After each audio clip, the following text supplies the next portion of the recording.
Здравейте, аз съм Тома Белев и ще ви представя каква е ситуацията с реконструкцията на улица Опалченск и защо има екологични проблеми е, при тази реконструкция. Ще се опитам да шернем една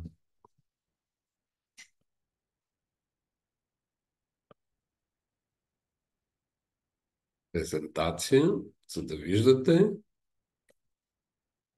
и започваме.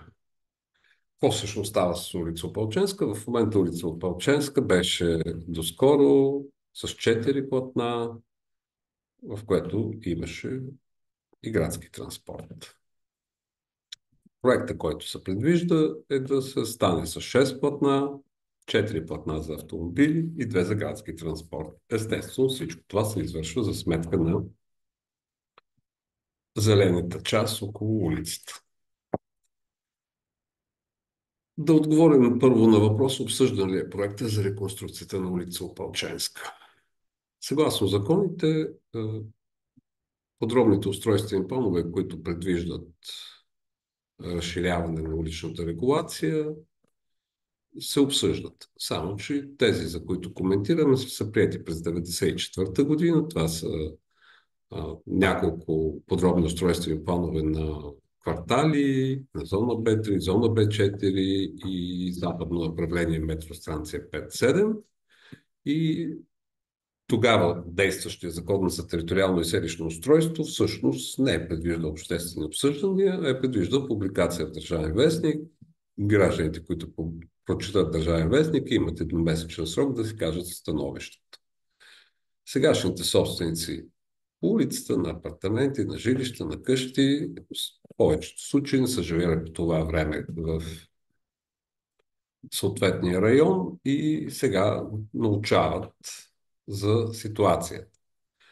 Но какъв е проблемът? Проблемът е, че инвестиционният проект за реконструкцията се разминава с подробните устройствени планове, които са приети през 1994 година. Виждате на екрана широчината между бордюрите, между бордюрните ивици е 19,50 метра. В момента по проект точно тук е предвидено застрояване от 22 метра, което е едно застрояване, което не е разрешено от подробния устройствен план. Много често се говореше, че улица Опалченска е част от един вътрешен ринг, дали първи, дали втори, дали трети, всеки си го тълкува както си иска. Истината всъщност, че в общия устройствен план термина ринг не съществува. Ни вътрешен, ни външен. Всъщност тази улица е планирана в края на 19 век и тя не е предвиждана за да бъде какъвто и да било ринг.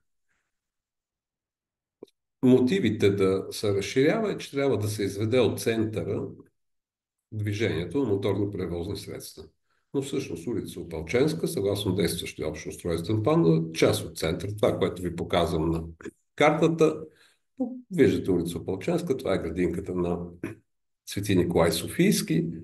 Тези означения C2 и C3 показват просто, че са централна градска част, съгласно общия устройствен план. Улица Опалченска е част от тематичния парк Зелената памет на София и с изменението на общото устройствен план от 2009 година е определена като урбанизирана среда за отдих. Естествено, там, където минава градска магистрала, малко трудно би могло да се възприеме, че е място за отдих. Отделно, улица Опалченска е част от археологическия резерват Сердика Средец и територия с характерна селищна инфраструктура, т.е. цялата част, която виждате тук, това е такава територия, а в бяло виждате границите на археологическия резерват Сердика Средец. Съгласно общия устройствен план, улица Опалченска е клас 3Б. Не е едно, не е 2, не е 3, а е 3Б. Тя съгласно общия устройствен план е предвидена с 6 платна, но широчината на тези 6 платна е възможно да бъде различна, както и техните цели. Виждате, че всички съседни улици, които имат този клас, какъвто е Бургас, примерно Стамболийски, какъвто е Ботев, Мария Луиза. Тези улици имат всъщност 4 платна за движение, 2 от които за градски транспорт, 2 за моторни превозни средства и 2 платна за паркиране. Тодор Александров има велоле. Точно така. Съгласно общия устройствен план, улица Опалченска не се предвижда да има някакво особено натоварване в час пик. Тоест никой не е извеждал, че тя ще бъде основна улица за извеждане на моторните превозни средства от центъра по проста причина. Отново казвам, че за общия устройствен план улица Опалченска е просто част от център. Това е прогнозното натоварване на масовия градски транспорт. Виждате отново, че улица Опалченска не се предвижда да бъде особено и натоварена от градски транспорт. Много често се говори, че по улица Опалченска върви канал, който обслужва едва ли не половин София и той трябва да бъде реконструиран. Истината е малко по-сложна. Тук става въпрос за един канал, който е дубльор и който е започва от Симеон и свършва на Сливница. Всъщност, в частта между Симеон и примерно Стамболийски няма никаква канална мрежа, освен локалната. Така и не се предвижда по инвестиционния проект да се прави нещо особено. Тук се предвижда в частта между Симеон и Сливница да се изгради един отливен канал, за който ще се спра малко по-късно. Водоснабдяване. Виждате, че по улица Опалченска не се движи никакво водоснабдяване. Водоснабдяването минава през парка, те всички местни го знаят, минава през имотите, които са взети в момента от била, от бензиностанциите, но не и по самата улица. По улицата минават локалните щрангове, които захранват имотите по самата улица. В общия устройствен план е оценено, че територията, която е на улица Опалченска, е част от зона с неблагоприятни условия, т.е. с високо ниво на замърсяване, всякакво допълнително влошаване и вкарването на повече автомобили в нея, естествено ще влоши и чистотата на въздуха в района на улицата. Виждате отново прогнозите на изменението на общия устройствен план, който предвижда един проблем с акустиката и с чистотата на въздуха. Тук в случая виждаме шума, който идва от моторните превозни средства. Тоест, всякакво едно ново разширяване би увеличило шумовото натоварване в региона. Знаем, че там има 2 училища в близост, едно от които най-голямото на Балканския полуостров. И финално, за изменението на общото устройствен план, в този знак Лилов е посочен територията с неблагоприятни условия, с липса на природа и с силна антропогенна намеса, което означава просто, че премахването на каквито и да било дървета по улицата, всъщност би влошило ситуацията с обитаването по улица Опалченска. Съгласно доклада за екологична оценка на общ устройствен план, Столична община е длъжна да действа така, че да запази съществуващата зелена система, а не да я премахва, както в случая се случи на улица Опалченска. Бяха премахнати 2 декара зелени площи. Всичките отпадъчни води, които се създават, трябва да бъдат отвеждани до пречиствателна станция за отпадни води.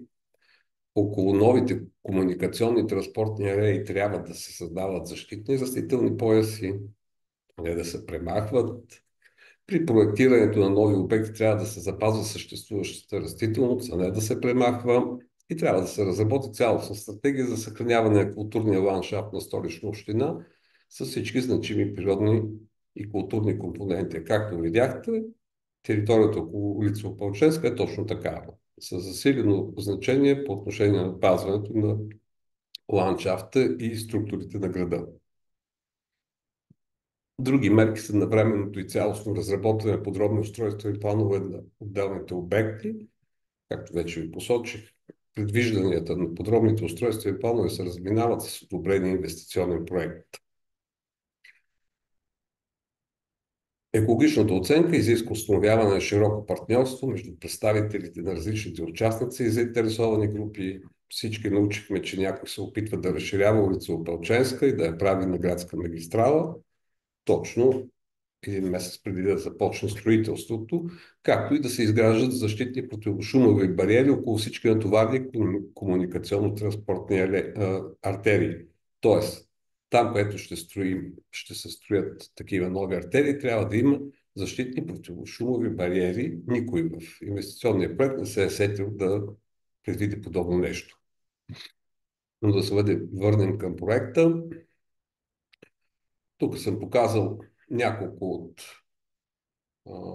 инвестиционните проекти. Виждаме по инвестиционния проект, който в момента се изпълнява, широчината е 21 метра. А виждате, тук е един подробен устройствен план, който касае до този имот тук, но той показва и къде са бордюрните линии. Тук са 19,5 метра. Това е предвидено за региона, т.е. имаме едно разминаване. Ако беше частен имот, едно подобно разминаване между плана за застрояване и самото застрояване, естествено ще бъде обявено моментално за незаконно. В случая РДНСК София продължава да мълчи позорно и обяснява как не са нарушени регулационните линии. Да, регулационните линии не са нарушени, защото никой не оспорва, че се извършва строителство в имот, но са нарушени за строителните линии, което е основно нарушение при контрола върху строителство. Виждате отново за строителен регулационен план на квартала, в случая на зона Б3. Виждате каква е широчината, как се запазват тези отделни зелени площи пред съществуващите блокове. Тук виждаме следващия застроителен план, който предвижда тротуари от 5 метра, а инвестиционният проект, който в момента се изпълнява, предвижда тротуари от 92 см. Това е най-ниската широчина. В основната си широчина са около 3 метра тротуарите, но 92 метра е всяко нарушение, включително и на съществуващите наредби за транспортното планиране. Ето го за строителния план на зона Б4. Тук в случая говорим за 21 метра между бордюрни линии. Това е предвидено за строителния план, докато в момента се изпълнява едно застрояване от 22 метра. Това е в района на кръстовището на Симеон и Опалченска. Съгласно изменението на общото устройствен план от 2009 година, зоните C1 и C2 трябва да има 30% озеленяване. Териториите, в които са включени в инвестиционния проект, всъщност бяха определени по подробните устройствени планове за компенсаторно озеленяване. И всъщност точно това компенсаторно озеленяване пред новите сгради в момента се превръща в асфалт и изчезва. Това, което трябва да знаем по принцип е, че уличните дървета и включително по улица Опалченска са част от зеленените площи за широко обществено ползване и са публична общинска собственост. И те не могат да бъдат използвани за други цели, включително и за транспорт. Това не е позволено по закон. Тъй като се говореше какъв прекрасен бил проект и как много щяло да се озелени, всъщност истината е точно обратната. Това е един доста пестелив проект по отношение на озеленяването. В случая виждате двете линии отгоре, това е градинката при църквата Свети Николай, парк Свети Никола. Виждате една поредица от ледичи, което е създадена със създаването на самия парк, в което в исторически план са отпаднали част от дърветата. Този проект в част парк устройство даже не предвижда да се попълни тази ивица. Там има достатъчно свободни места. Всъщност, вместо да се попълват тези ивици, се предвидено там да има различна техническа инфраструктура. Също се отнася в долната си част, виждате, която е зелената площ прибила.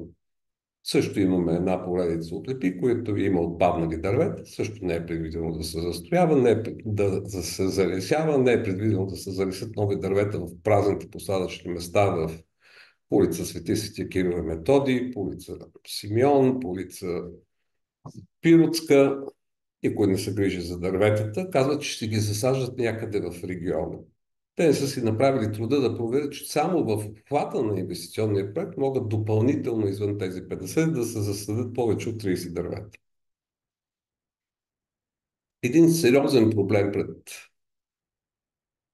засаждането е това, което се случва. По отношение на различните части на инвестиционния проект, като електроснабдяване, водоснабдяване, канализация, заради изискванията и заради малката широчина на тротоарите, всичко се концентрира в тези тротоари, изискването и за електричество, и за кабели да се строи в уплътнен камък, каменна основа, която всъщност това, което се случва е, че ще се изгребва цялата почва, натрупва се трошения камък, уплътнява се и в него се поставят съответно изводите и всякакви инфраструктури и в този камък и се съдят дърветата, а тези дървета нямат никакъв шанс да оцелеят, когато ги сложиш в трошен камък, който отгоре на всичкото уплътнен с моторно средство. Това, което трябва да посочим е, че за жилищата, които ще бъдат на улица Опалченска, се очаква доста засилено увеличаване на шума от движещите се моторни превозни средства, особено масовия градски транспорт. Реално масовия градски транспорт ще бъде на 4 метра от прозорците на гражданите. Те ще могат да си махат с шофьорите, особено живеещите на първи етаж. Звуковите сигнали на светофарите ще звучат на по-малко от 4 метра от спалните на хората. Знаете, че трябва да има сигнал светофара за хората, които са незрящи, но когато той постоянно звучи на 4 метра, си представете как ще живеят хората. От момичетата, които живеят, те са ученички, точно на 6 метра в момента и се оплака колко трудно успява да се концентрира, да учи и да спи. Сега си представете, че вместо 6 метра ще бъде 3 метра и 60 сантиметра. По същия начин не е помислено за осветителните тела. Осветителните тела, които са избрани, са едни типови осветителни тела, които осветяват изцяло територията, включително сградите. Само, че те в момента ще светят на 3 метра от прозорците на хората. Представете си, че имате спалня, която гледа към улицата, защото повечето от жилищата са такива. Малки, стари, спални, които гледат към улицата и срещу вашия прозорец свети цяла нощ улично осветление. Отливният канал. Отливният канал е един канал, който аз ви показах. Владайския колектор, от него има едно отклонение, така наречения тупльор, в който се прави отливен канал, който предвижда заустване на отпадните води, които се събират от този Владайски колектор в река Владайска. Само, че те са непречистени. Естествено, мотивирано е, че това ще се случва при високи води, т.е. при високи валежи и отпадните и фекални води ще бъдат, извинявам се, ще бъдат разредени до 6 пъти, но всъщност това е забранено.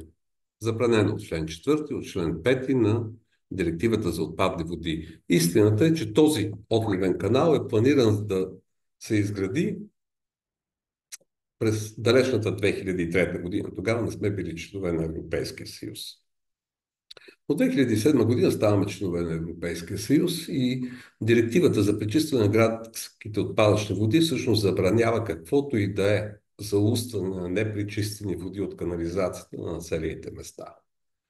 Този отливен канал няма да получи разрешение за заустване по Закона за водите, нито ще може да бъде въведен в експлоатация. Неговата стойност е над 1 800 000 без ДДС или около 2 300 000 с ДДС. Това ще бъде платено от данъците ни, но няма да може да работи, няма да може да функционира, просто защото сме членове на Европейския съюз от 2007 година. 17 години в Столично община някой е спал, някой е разходвал средства да се проектират тези отливни канали, които всъщност са забранени в Европейския съюз.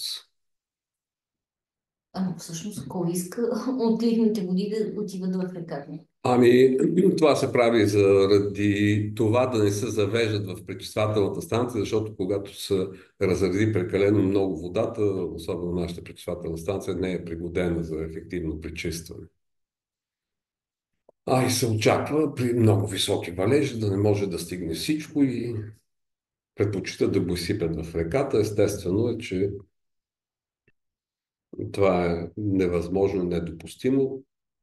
Директивата за градските отпадъчни води позволява да се заустят недостатъчно пречистени води, но само от пречиствателна станция, за да може да се знае какво се зауства, защото там се измерва какво заустваш, какви количества и по какъв начин. Така просто от канализацията да се изсипва в реките не е разрешено. Другия проблем, който е с европейското законодателство по отношение на реконструкцията на Опалченска, е премахването на дърветата, че имам някъде да използвам една схема. Ето тези зелени площи. Около 2 декара бяха заети от 39 дървета, които са предвидени за премахване. От август месец действа един регламент за възстановяване на природата на целия Европейски съюз, който забранява намаляване на площта, заета от короните на дърветата в градска среда. Това не е само за София. То важи и за Пловдив, и за Царево, и за всяко населено място от Европейския съюз. И датата е 18 август. От 18 август нататък всички органи в Съюза са задължени да мониторират и да не позволяват намаляване площта заета от короните. Това, че ще се компенсира някога двойно, тройно или петорно, няма никакво значение по отношение на този регламент. Тази практика, която съществуваше в София дълги години, десетилетия, ние тук ще засадиме компенсаторно 2 пъти повече дървета, ма дайте сега ще изсечем тези, всъщност вече е невъзможно. Ако искаш да изсечеш, даже не е в случай само за Опалченск, да премахнеш някакви дървета в градска среда, то може да го направиш, ако предварително се засял другаде някъде дървета, те по какво ще станали като тези, които искаш да премахнеш, тогава да ги премахнеш, за да няма нетно намаляване на площта заета от корони.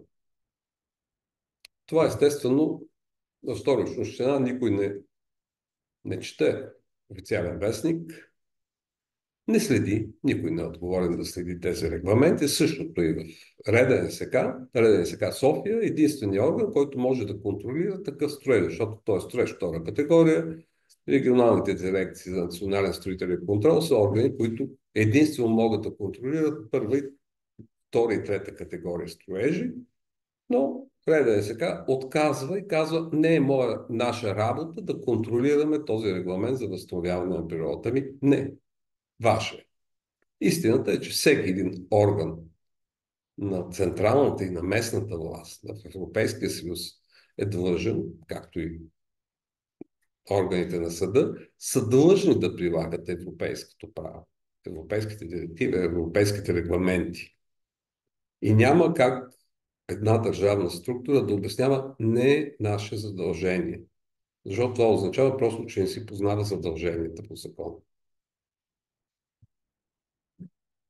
Последно, което искам да коментирам, е идеята как ще се направи бус лента по Опалченска. Всъщност това ще бъде първата бус лента по цялата улица Опалченска, защото сега не е такава. Нито преди, нито след ивицата между Сливница и Тодор Александров, който е ползвал градския транспорт, значи там бус лента няма. Сега ще има бус лента. Ето това ще е бус лентата. В случая виждаме бус лентата по линията Сливница. Виждате само в едната част, къде точно има бус лента. Това е на моста и това е всъщност. Последната няма да допринесе нищо, защото тя е накъсана даже в участъка между Сливница и Тодор Александров, а преди нея и след нея няма бусленти, а в района на ивицата